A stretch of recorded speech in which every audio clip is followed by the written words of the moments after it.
এই পৃথিবীতে বিড়ি আর সিগারেটই একমাত্র খানা যেটা টয়লেটে ঢুকে খাওয়া যায়, তাই না? পৃথিবীতে সিগারেট আর বিড়ি একমাত্র খাবার। রাগ করবেন না যারা খান, রাগ করেন না। আবার একটু কমন সেন্সটা কাজে লাগানোর জন্য, চিন্তার জন্য বলতেছি। এটাই পৃথিবীর একমাত্র খাবার যেই খাবারের গায়ে এই খাবারের বদনাম লেখা থাকে, স্মোকিং কজেস ক্যান্সার। ধূমপান কর্কট রোগের কারণ, ধূমপান স্বাস্থ্যের পক্ষে ক্ষতিকারক লেখা থাকে না? আচ্ছা ধরেন ফরিদপুরে একটা কোম্পানি নতুন চানাচুর বের করছে, ওই চানাচুরের গায়ে লেখা এই চানাচুর খাওয়ার 1 ঘন্টার মধ্যে বমি শুরু হবে আর ডায়রিয়া হবে।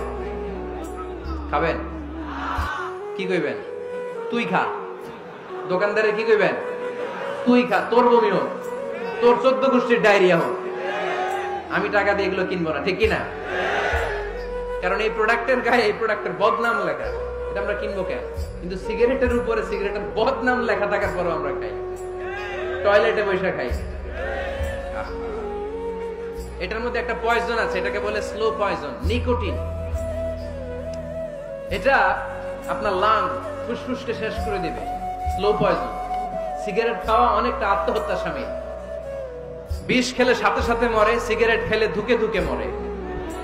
আর সিগারেট থেকে হিরোইন, গাঁজা, ফেন্সিডিল, ইয়াবা, ম্যারিজুয়ানার পথে মানুষ পথ বাড়ায়, পা বাড়ায়, তাই না? এগুলো খাবেন না।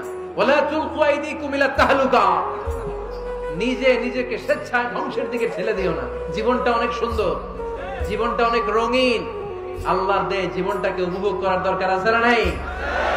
এই জন্য সিগারেটকে এই ফরিদপুরের প্রোগ্রাম থেকে আমরা আজকে নো বলে দিলাম।